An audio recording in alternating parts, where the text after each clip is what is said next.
Bhagavati Uttamasloke Bhaktir Bhakti Nashti. So, we are studying in the third canto, chapter 8, Manifestation of Brahma from Garbhodakshayi Vishnu, verse 19. Sa itam udvikshya tad abjanala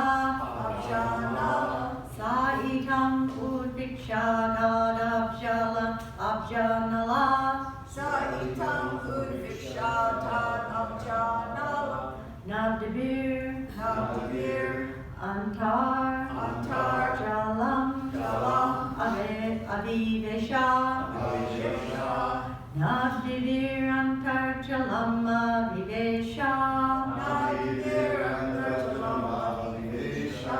Narvag Gatas Hat Kara Nala Navagatas da Kara Nala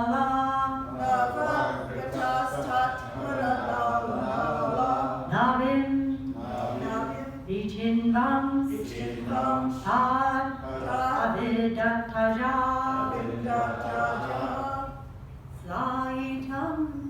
Saitam Vidiksha Tarabjanala Saitam udvikshya tad abjanala Taditam Vikshaya Tarabjanala Nadivirantar jalam avivesha. I did the first one again. I'm sorry, I'm trying to get my tune down.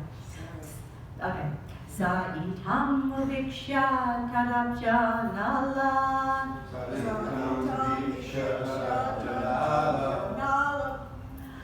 Navadvip antar jalam avivesha Narvagatas da Kara Nala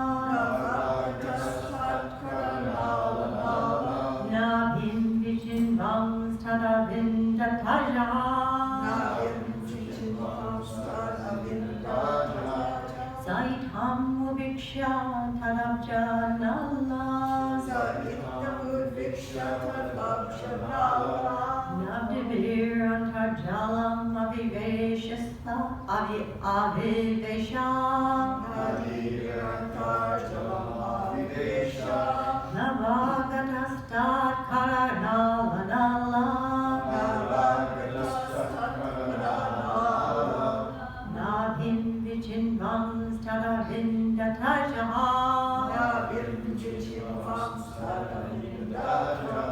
Saitam udviksha tadabja nala. Saitam udviksha tadabja nala. Nadivir antarjalam avivesha. Nadir antarjalam avivesha. Navagatastat karanala nala. Navagatastat karanala. Navim vichanvam tadavindatajah. Navim vichinvam stadavindatajah. Please chant. Saitam udviksha tadabja nala. Saitam udviksha tadabja nala. Nadi vedantarjalam avivesha. Navir antarjalam avivesha. Navagatastat karanala nala. Navagatastat karanala nala. Navim vichinvam stadavindatajah. Navim vichinvam stadavindatajah. Saitam udviksha tadabja nala. Saitam udviksha tadabja nala. Nadivir antarjalam avivesha. Nadivir antarjalam avivesha. Navargatastat karanala nala. Narvagatastat karanala nala. Navim vichinvam stadavindatajah. Navim vichinvam stadavindatajah. Saitam udviksha tadabja nala. Saitam udviksha tadabja nala. Navir antarjalam avivesha. Navir antarjalam avivesha. Navagatastat karanala nala. Navagatastat karanala nala. Navim vichinvam stadavindatajah. Saitam udviksha tadabja nala. Saitam udviksha tadabja nala. Nadivir antarjalam avivesha. Nadivir antarjalam avivesha. Navagatastat karanala nala. Navagatastat karanala nala. Navim vichinvam stadavindatajah. Navim vichinvam stadavindatajah. Sam. Sa. He Brahma.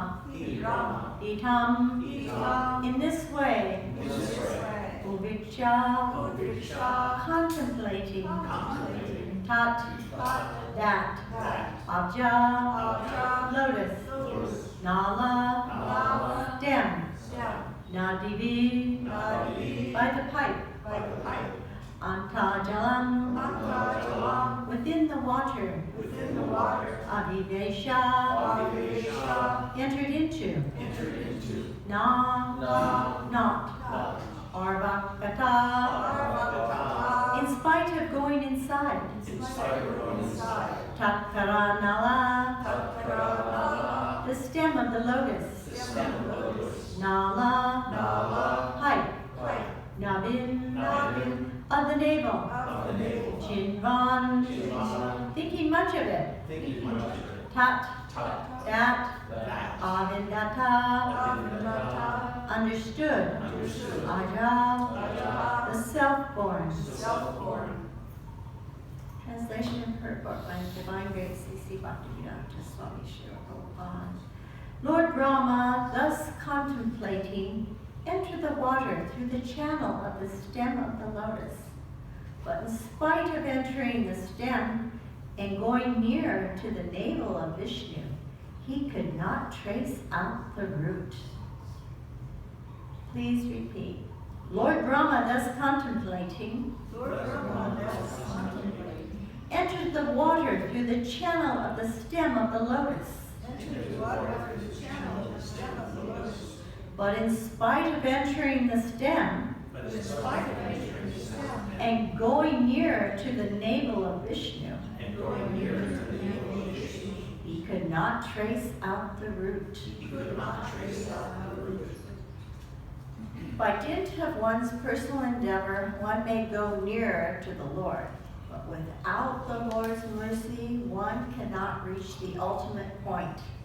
Such understanding of the Lord is possible only by devotional service, as confirmed in Bhagavad Gita 1855. Bhaktyamam abhijanti yavam yashasmi tatvataha. Om Ekadacharanasya Jalam Salakaya Choksu Militanena Tasmai Shri Gurave Namah. Shri Chaitanya Manobhistam Sapitam Yena Bhutale Swayam Rupa Kadanmayam Tadamti Swapadantikam Vandeham Shri Guru Shri Yuta Varakamalam Shri Guru Vaishnavam Scha Shri Rupam Sagrajatam Sahagana Raghunatam Vitam Tam Sajivam Sadvaitam Sadvarutam Parijana Sahitam Krishna Chaitanya Devam Shri Radha Krishna Padam Sahagana Lalita Shri Vishaka Vitamscha He Krishna Karuna Sindhu Dina Bandhu Jagapate Gopi Sakopika Kanta Radhakanta Namostute Tapta Kanchana Gaurange Radhe Vindavaneshwari Vishabhanu Sute Devi Pranamami Harike Vanchakalpa Tarubhyascha Kripa Sindhurvyevacha Patitanam Pavanebhyo Vaishnavebhyo Namo Namaha Shri Krishna Chaitanya Prabhu Nityananda Shri Advaita Gadadhar Shivasari Gaur Bhaktavinda Hare Krishna, Krishna Krishna, Hare Hare, Hare Rama, Rama Rama, Hare Hare.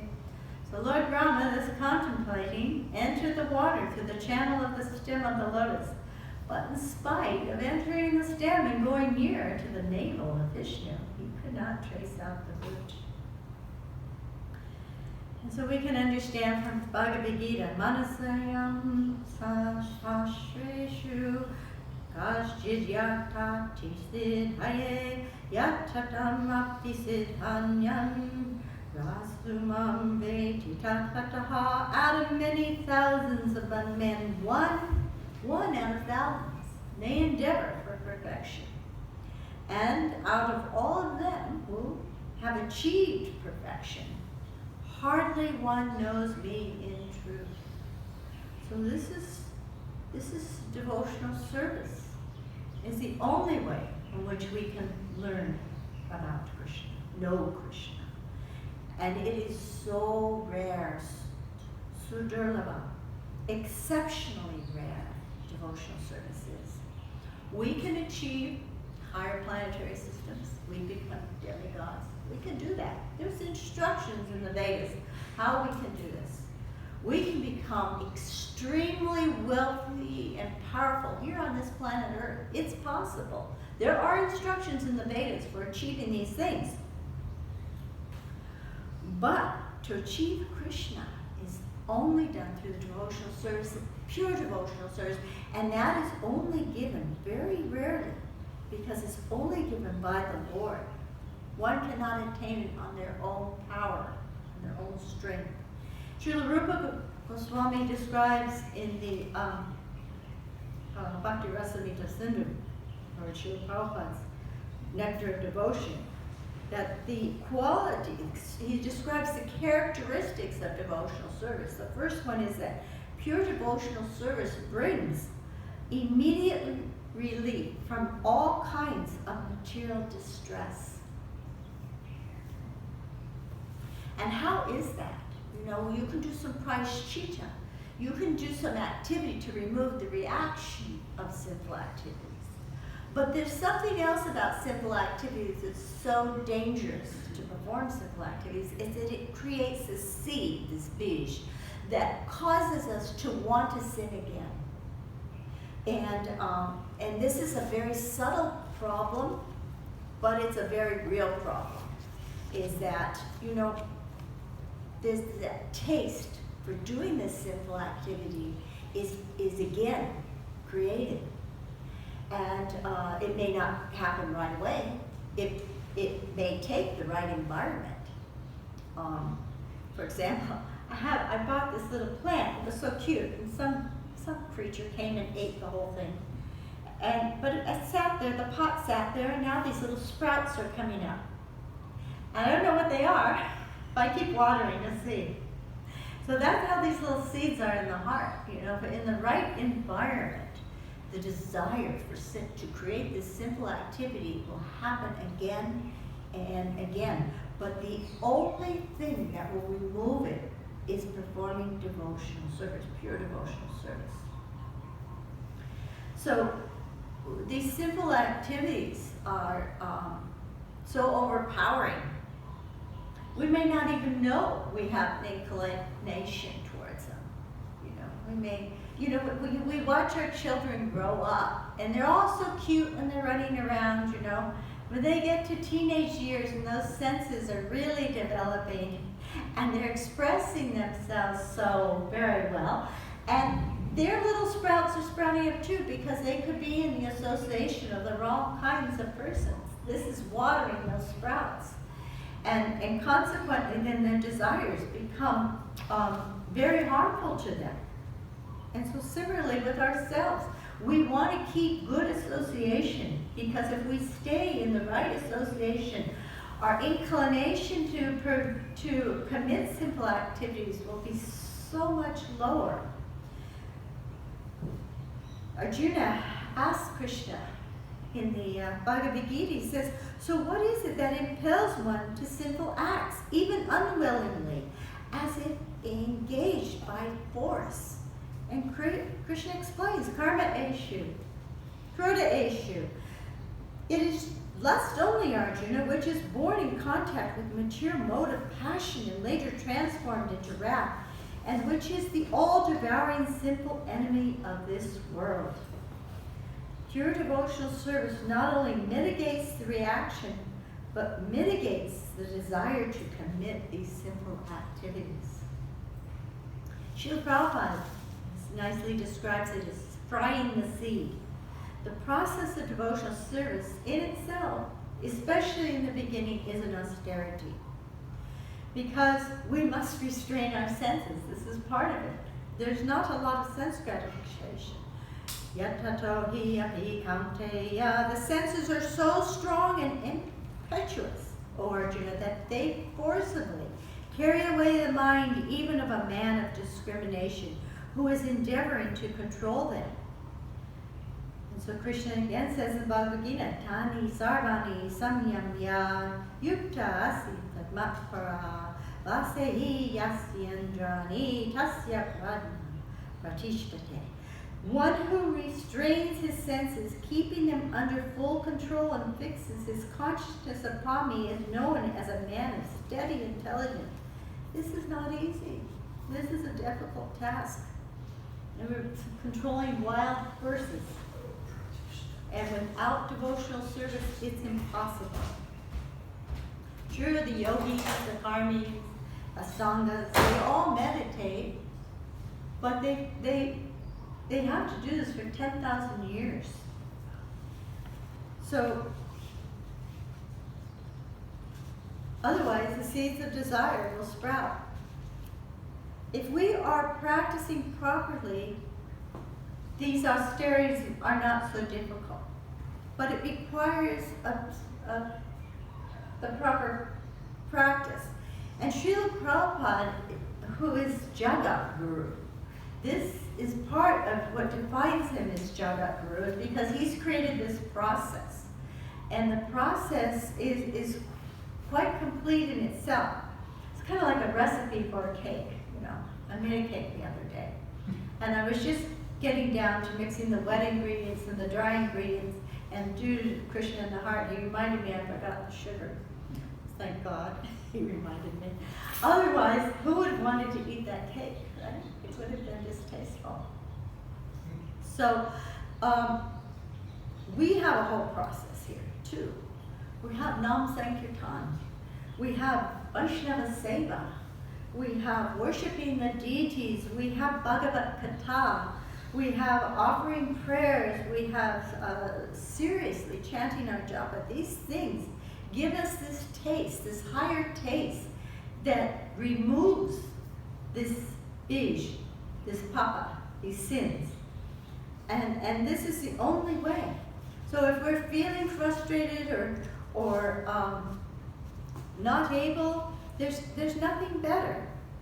Even the trials and tribulations that we go through, which are to be expected, but we all experience trials and tribulations. But when we are really focused on our development of Krishna consciousness and really applying the process, these trials and tribulations are really actually points of ecstasy, as Kunti describes in the Srimad Bhagawatam. If we don't follow the process properly, we'll lose our faith. We won't be happy, and we won't be able to follow properly. So it could be as simple as a wrong attitude. We have to honestly and sincerely surrender. It's not based on what we want, it's based on what Krishna wants. And through the mercy of the spiritual master, we can understand what devotional service is. Rupa Goswami explains, that Uttama Bhakti is unalloyed devotion unto the Supreme Personality of Godhead.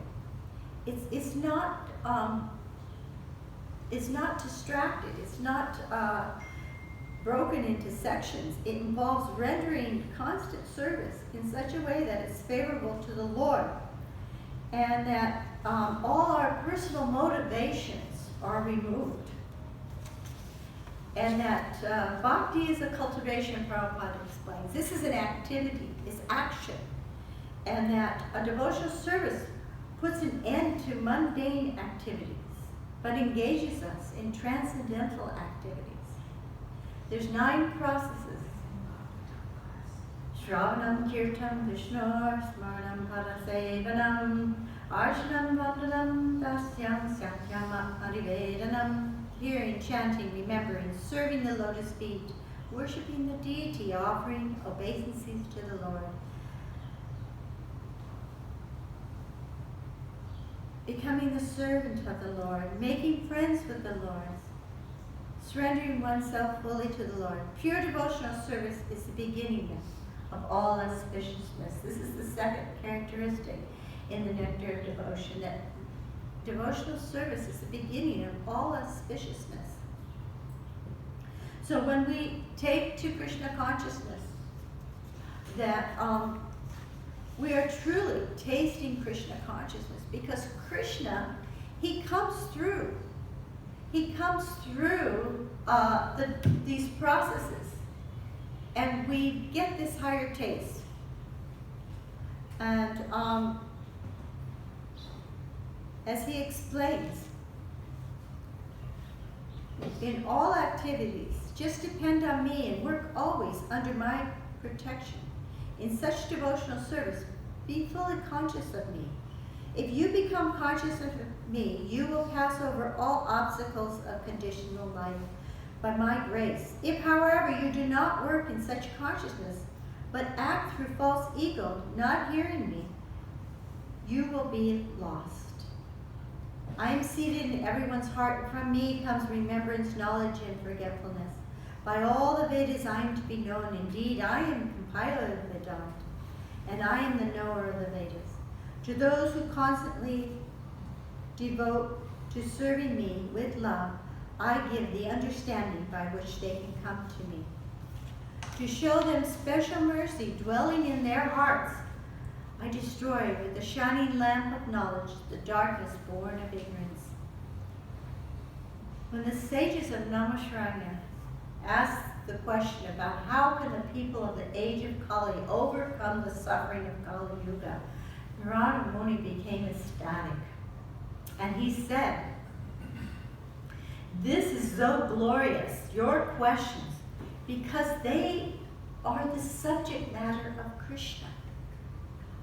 All good qualities are automatically manifest in one who is sincerely practicing Krishna consciousness." We sometimes, and I had this experience when I was working, is that I would meet people that seemed to have so many good qualities. They were so kind. Yes, they were somewhat situated in the mode of goodness, but it's because they were relating with the mode of goodness in their minds. For a devotee, when they achieve these good qualities, these are not temporary. They don't expire with time or with karma. They're firmly fixed because these good qualities come from the association of Krishna through devotional service. And why is it Krishna does not give devotional service so easily? Why is it so hard to take devotional service? And Krishna explains that himself because he says, "I give my very self. I am controlled by one who is performing pure devotional service." So this is why it's not so easy to attain devotional service. But we're also blessed to be here under the mercy of Srila Prabhupada that we have this opportunity to take to it seriously. So I'm going to end here. Anybody? Yes, probably. Do you have that verse reference you quoted from Queen Kunti that it can be even a wrong attitude or some that can make one lose one's faith? No, that wasn't from Queen Kunti. That was from Radhanath Swami. Oh. Yeah. What was the Queen Kunti verse then that you referenced? I was referencing her prayers in the Srimad Bhagavatam, how she prayed for disasters, for challenges over and over again, so that she would think more of Krishna. And that's the trick, is that when things happen to us, we don't blame someone else. We don't say, "Oh, it's this person's fault, that person's fault." We have to look internally and say, "Okay, this is my karma."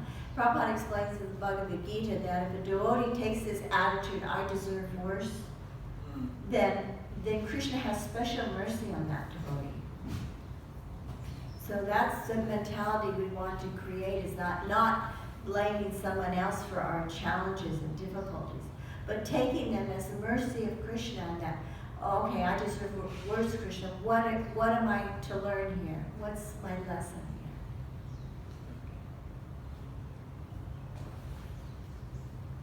here? Okay. Srimad Bhagavatam.